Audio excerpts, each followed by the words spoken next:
뉴스외전 인터뷰 시간입니다. 오늘은 이훈기 더불어민주당 의원과 함께하겠습니다. 어서 오세요.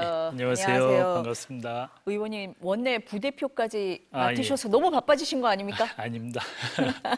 지금 보니까 민주당에서 방송 콘텐츠 특위위원장도 하시고 국회 과방위원이시니까요. 현안 관련해서 조금 먼저 여쭤보겠습니다. 이진숙 방통위원장 오늘 국무회의에 불참을 했습니다.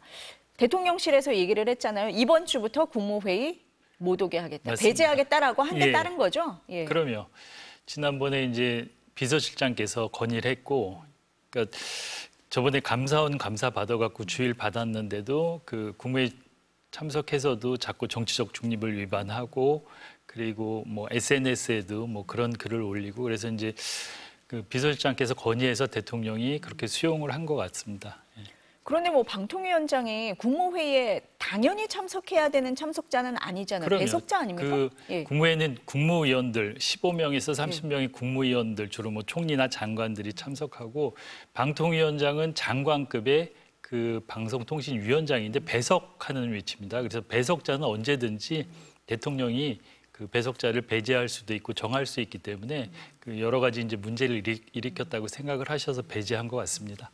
앞서서 의원님도 잠깐 말씀을 하셨는데 대통령실 설명은 그거잖아요. 비공개 회의 내용을 왜곡해서 개인 정치에 활용했다 뭐 이런 거잖아요. 그런데 감사원으로부터도 정치적 중립 위반으로 주의 처분 받지 않았습니까? 그렇죠. 네. 그러니까 그 이진숙 위원장이 작년 7월 31일 날 취임을 하고 그날 이제 그 기습적으로 공영방송 이사 의결을 하고 이틀 후에 이제 탄핵을 당했어요. 저희 상임위 또 본회의 통해서 탄핵을 당하고 그때 이제 탄핵 소추 중인데 그 기간에 보수 유튜브에 출연해서 뭐 보수 여전사 뭐 이런 얘기도 하고 그 정치적 중립을 위반하는 발언을 많이 했어요. 민주당에 대한 공격도 하고. 근데 그게 있을 수 없는 일인 게 방송의 독립성과 공정성을 담보해야 되는 방송통신위원장이 그런 발언을 했다는 게 믿기지가 않죠. 어느 방송이든지 공정하게 관리하고 독립적으로 만들어야 되는 위치인데 그러니까 다른 자리보다 더 중요한 정치적 중립성을 요하는 자리인데 그렇게 했기 때문에 그 어떤 국가공무원법 위반이라든가 공직선거법 위반 이런 쪽으로 이제 감사원에서 감사를 했는데 상당히 솜방망이 조치긴 했죠. 주의 먼저 감사원이었으니까 먼저 정권에. 네. 아, 주의 처분 이 정도는 너무 약하다 그렇죠. 이렇게 보시는 거네요. 의원님 보시기에. 그럼요. 네. 뭐 수사도 그래갖고 의뢰하지 저희 않으셨습니까? 과방위에서 4월 달에 그 영등포 경찰서에 수사 의뢰를 했어요. 그래서 수사가 이제 진행 중인 것 같습니다. 그 수사도 진행이 지금 되고 있다 그렇습니다. 이런 말씀이시네요. 근데 이진숙 그 방통위원장이 국무회의에서 했던 행동을 보면 이재명 대통령에게 이렇게 대립각을 세우는 모습 이렇게 좀 많이 보여주려고 한 거 아니냐 이렇게 맞습니다. 보시는 분들도 있고 SNS를 통해서 이 대통령을 공개적으로 비판하기도 했잖아요. 이런 행동들이 내년 지방선거를 염두에 둔 거 아니냐 이렇게 보시는 분들도 그렇게들 있던데요. 보시고 그러니까 저희 이제 상임위에 출석해서도 의원들이 질의를 안 해도 이제 얘기를 막 해요. 그러니까 자기 존재감을 드러내고 싶어 하고 그리고 전 정권과 먼저 지금은 이제 정권이고 먼저는 그 야당과 대립각 특히 이재명 그때 당대표와 대립각을 세우는 얘기도 많이 하고 그래서 이제 존재감을 부각시키려고 많이 노력을 한 것 같고 그리고 제가 청문회 그 과방위 출석했을 때도 물어본 적이 있어요. 대구시장 나오려고 그러는 거 아니냐. 정치적 앞으로 그런 행보를 할 건지 명확히 얘기를 해라. 답변을 해라 그랬더니 답변을 안 하더라고요. 그래서 아니 명확히 해라. 방송통신위원장 중요한 자리인데 만약에 그런 징검다리로 이걸 이용한다면 국민들도 그렇고 누구도 용납을 못할 거다. 그래도 이 발언을 절대 답변을 안 하더라고요. 아니 의원님 앞서서 말씀하실 때 이제 그 보수 유튜브 출연해서 보수 여전사 이런 맞습니다. 얘기를 많이 했다는 거잖아요. 아무래도 뭐 이런 발언을 보면 지금 의원님 말씀하신 것처럼 개인 정치를 하려는 거 아니냐라고 볼 당연히 수밖에 그렇게 없을 느꼈습니다. 것 같아요. 네. 저는 방송통신위원장이 되고부터 모든 행보를 거기에 초점을 두고 하는 것이라고 생각을 했고 그리고 지금은 정권도 바뀌었잖아요. 그리고 윤석열 대통령이 구속도 됐는데도 아직도 저러고 있거든요.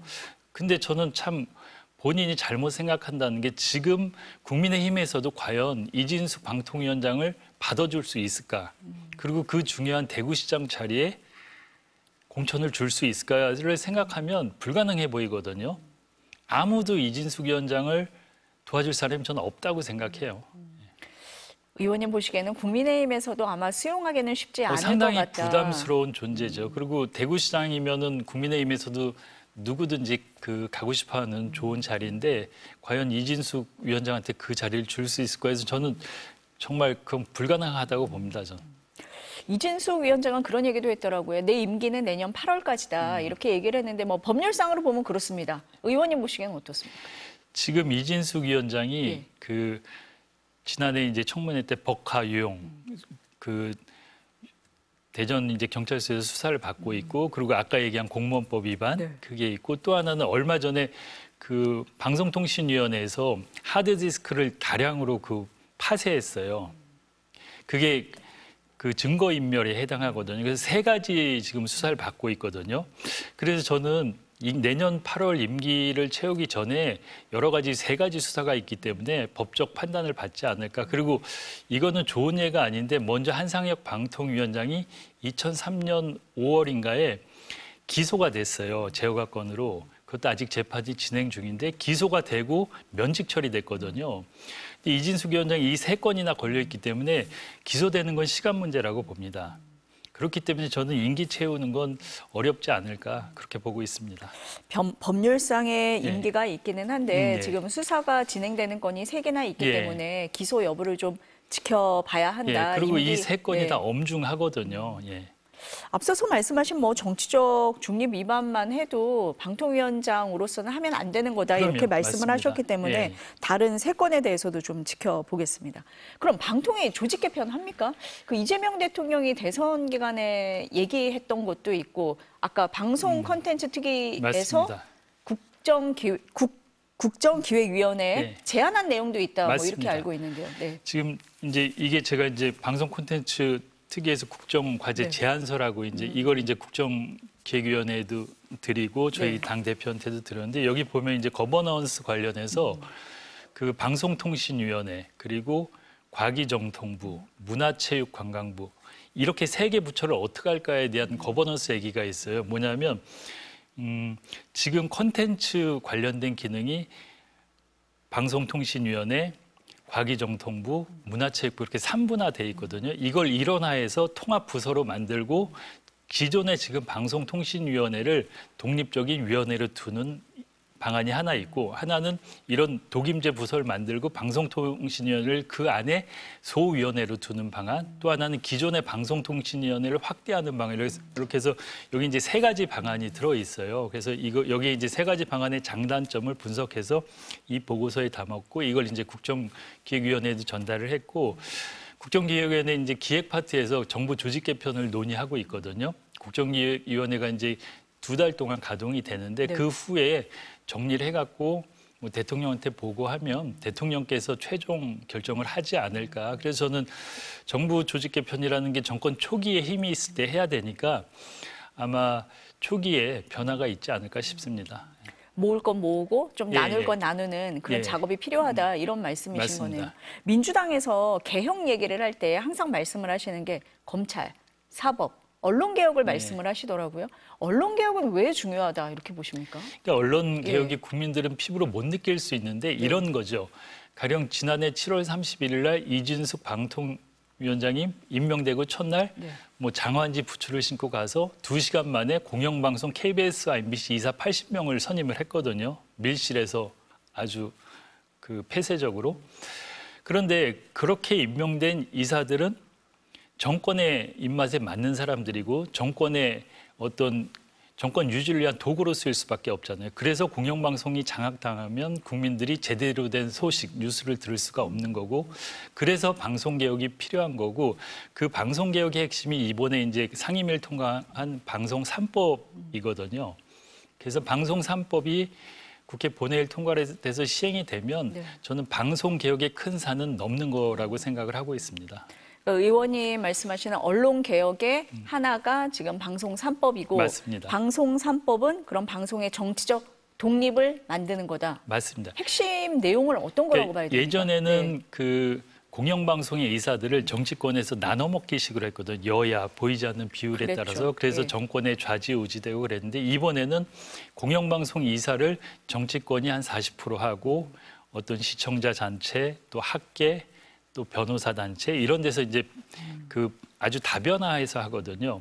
그래서 그 정치적 후견주의, 정치권의 영향력을 좀 최소화한 거고 좀 더 줄이면 좋겠지만 뭐 첫 술에 배부를 수는 없으니까. 그리고 또 하나는 국민들이 공영방송 사장 선임에 직접적으로 참여를 합니다. 공영방송 사장 국민추천위원회라고 해서 100명 이상의 국민들이 그 추천위원회에 들어가서 거기서 사장을 2배수나 3배수로 뽑고 그 2배수, 3배수 뽑은 사장 후보를 이사들이 5분의 3의 특별 다수제로 선출을 하고 특별 다수제에서 결론이 안 나면 그 다수 투표를 얻은 사람이 사장이 되는 거거든요. 이렇게 선출된 사장은 당연히 독립적이고 정권과 자본으로부터 독립적인 사장이 될 테고 그러면은 공영방송을 어디에도 휘둘리지 않고 독립적으로 운영할 수 있는 거죠. 그래서 공영방송을 국민에게 돌려드린다. 이게 방송 3법입니다. 그러니까 기본적으로 지금까지는 이사들이 전부 다 정치권에서 추천하는 맞습니다. 사람들로만 됐었는데 이제는 굉장히 다양해진다. 학계에서도 하고 시민단체에서도 한다라는 게 하나가 있는 거고 공영방송 사장을 선임하는 절차에 일반 국민들도 포함이 된다. 맞습니다. 이런 말씀이시네요.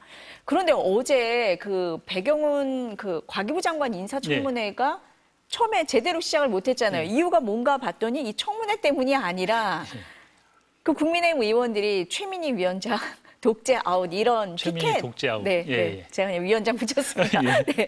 그 피켓 때문에 그랬잖아요. 예. 그러면은 이 방송 3법 통과 때문인데 야당에서는 어떤 점을 지금 가장 문제 삼고 예, 있습니까? 저는 이제 22대 국회에 들어왔지만 저희가 22대 국회 초반부터 방송 3법을 계속 발의했어요. 물론 윤석열 대통령이 거부권을 행사해서 통과는 안 됐지만 그 과정에서 계속 국민의힘도 방송법을 발의하라고 요청을 계속 드렸어요. 그리고 우리 민주당 의원들은 그때 거부권 행사한 법안 말고 다시 13명이 발의해서 이번에 이제 그 상임위 통과한 법안이 만들어졌거든요. 근데 국민의힘은 그때까지도 법안을 낸 적이 없어요. 그러니까 방송 3법에 대해서 반대를 위한 반대만 하고 뭐 수용할 수 없다. 그리고 더 놀라운 것은 국민의힘 의원들의 주장도 일관성이 없어요. 어떤 분은 국회가 국민의 대의기관이니까 국회에서 국회의원들이 100% 그 공영방송 이사를 추천해야 된다고 얘기하는 분도 있고 어떤 분은 민주당이 이번에 40% 국회 추천목을 40%를 했는데 더 줄여야 된다는 분도 있고 그러니까 국민의힘이 통일된 의견조차 없어요. 그러니까 단일화된 안이 없는 상태에서 반대를 위한 반대만 했다라는 입장이시네요. 그렇게 볼 수밖에 없습니다. 네. 그러면은 뭐 어떤 조항이 잘못돼서 그렇다 뭐 이런 게 아니라 전체적으로 그냥 안 한다네요. 그 공영방송 이사 선임의 주체에 대해서도 의견이 너무 갈리잖아요. 그 국민의힘 내부에서도. 예. 그런 식으로 단일화된 안이 네. 없었다. 그러면은 지금 이제 야당에서는 어쨌든 반대를 하고 있는 입장인데 그럼 7월 임시국회 본회의에서 통과를 한다 이렇게 시간표를 갖고 계세요? 그렇죠. 어떻습니까? 예. 원래 이제 6월 임시국회는 상당히 촉박했고요. 그리고 이제 충분한 논의가 돼서 상임위 통과했고 이번 7월 임시국회가 8월 5일까지인데 그 안에 아마 통과를 목표로 하고 있습니다. 예.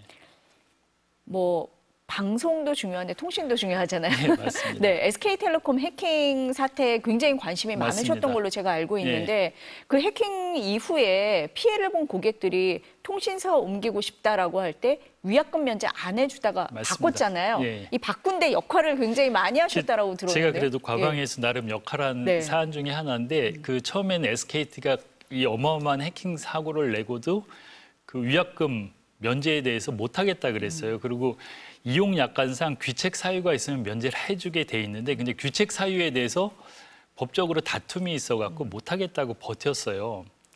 그러다가 그리고 심지어는 그 먼저 과기부 유영상 장관은 SKT도 피해자다 이런 식의 브리핑도 했었어요. 그리고 이러다가 SKT 기업 망한다, 뭐 SKT를 두둔하기도 하고 그래서 어렵게 가다가 제가 두 번의 청문회에서도 강력히 문제 제기를 했고 또 전체회의 한 두 번 할 때도 현안질을 세게 했는데 결국은 7월 4일 날 과기정통부가 귀책 사유가 인정돼서 면제해야 된다고 발표를 했고 그걸 받아서 SKT에서 그 면제를 하겠다 그래서 7월 4일인가 5일부터 해서 어제까지 그 위약금 면제가 기간이 끝났습니다.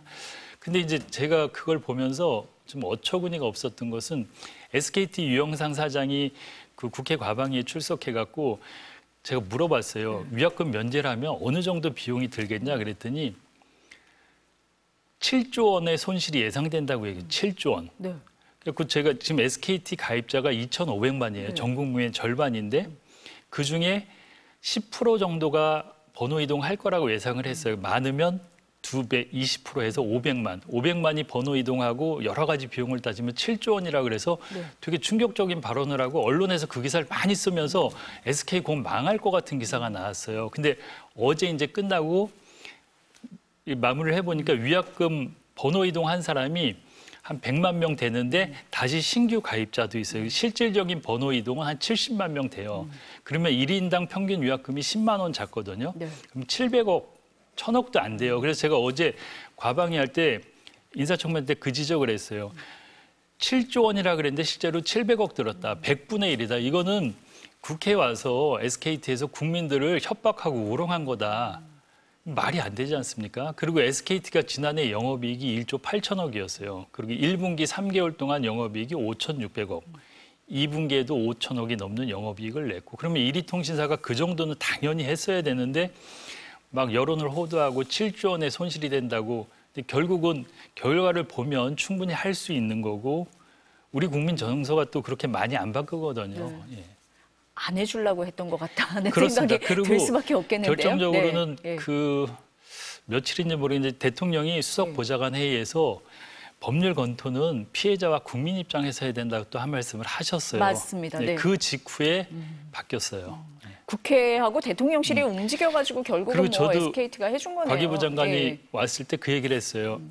과기정통부가 윤석열 정부의 과기정통부가 아니고 민생을 최우선으로 챙기는 이재명 정부의 과기정통부니까 위약금 문제 잘 처리하십시오. 뭐 이렇게 얘기를 했거든요. 네. 아니 그러면은 고객 입장에서는 뭐 유심칩 교체해 주는 것만으로도 불안하잖아요. 좀 그럼요. 실효성 있는 보안 조치가 있어야 된다. 맞습니다. 이런 얘기들 많이 하시던데요. 예. 네. 그래 지난해 그 SK가 그 통신 그런 안전 조치를 위해서 600억을 썼어요. 근데 작년에 LG나 KT는 1000억 이상을 썼거든요. 그러니까 1위 통신사고 영업이익도 가장 많은데 이런 비용도 가장 적게 썼어요. 그래서 저는 이런 그 보안 문제라든가 이런데 더 좀 비용도 많이 쓰고 그리고 방송통신위원회나 이런 데서 좀 더 철저히 관리 감독을 해야 되지 않나 싶습니다. 방송통신 얘기를 여쭤보다 보니까 시간이 다 가고 있는데 윤 전 대통령 예. 오늘 특검 조사 안 받고 있는 걸 이거 안 여쭤볼 수가 없습니다. 어떻게 보고 계세요? 아니 저는 지금 그 삼특검에서 조사받는 측근들도 다 돌아서지 않습니까? 저는 이제는 국민들한테 정말 사과하고 가서 조사를 받아야지 아직도 이런다는 거는 정말 납득할 수가 없습니다. 그리고 이 정도 되면 이제 뭐 전직 대통령이려더라도 강제 구인을 해야죠. 더 이상 국민들이 참을 수 있겠습니까? 아니 어제 구치소에서는 그 전직 대통령이기 때문에 물리력을 동원하기가 참 난감하다라는 답변까지 한 상황이잖아요. 그리고 끌려 나오는 모습은 좀 안 봤으면 좋겠다 이런 말씀들을 많이 하고는 계세요. 근데 오늘도 안 되고 있는 거거든요, 조사가. 그렇죠. 네. 근데 저는 국민들도 더 이상 용납하기 힘들 것 같아요. 전직 대통령이더라도. 네. 그리고 측근들을 보면 이제 아무도 없지 않습니까? 그러면 국민들 앞에 겸허하게 조사받고 자신이 한 거에 대해서 책임을 져야죠. 근데 계속 버틸 것 같은데요. 그리고 윤 전 대통령이 이제 구속이 되면 국민의힘이 이제 드디어 윤 전 대통령과 절연하는 거냐 뭐 이런 얘기도 있었는데 지금 보면 그렇지는 않은 것 같습니다. 어떻게 저는 보고 그 계세요? 예. 지난해 12월 3일 비상계엄 이후 국민의힘 의원들의 행동을 보면서 야 저분들이 나중에 태세 전환을 할 수 있을까 상당히 걱정을 했거든요. 근데 지금 쉽지가 않잖아요. 그때도 윤 대통령 이제 체포하러 갔을 때 거기서 뭐 수십 명이 맞고 그런 게 계속 이어졌지 않습니까? 근데 어떻게 그때 그런 판단을 했을까 싶어요. 그래서 전 그때 계속 그걸 보면서 나중에 저분들이 어떻게 태세 전환을 하고 저걸 어떻게 감당할까 했는데 이제 지금 그 승관이 왔는데 감당하기 힘들 것 같아요. 그리고 3특검 조사가 이루어지는데 여기에 저는 국민의힘 지도부도 비상계엄이나 여러 가지에 연결이 돼 있지 않을까. 그러면 국민의힘도 상당히 영향을 받고 정당으로서 과연 존속할 수 있을까 싶어요. 3특검 조사가 되면서 수사 대상이 되시는 분들도 있기 때문에 그럼요. 이렇게까지 네. 말씀을 하시는 것 같습니다. 네, 아유, 오늘 말씀 여기까지 들어야 될 것 같습니다. 감사합니다. 네, 고맙습니다.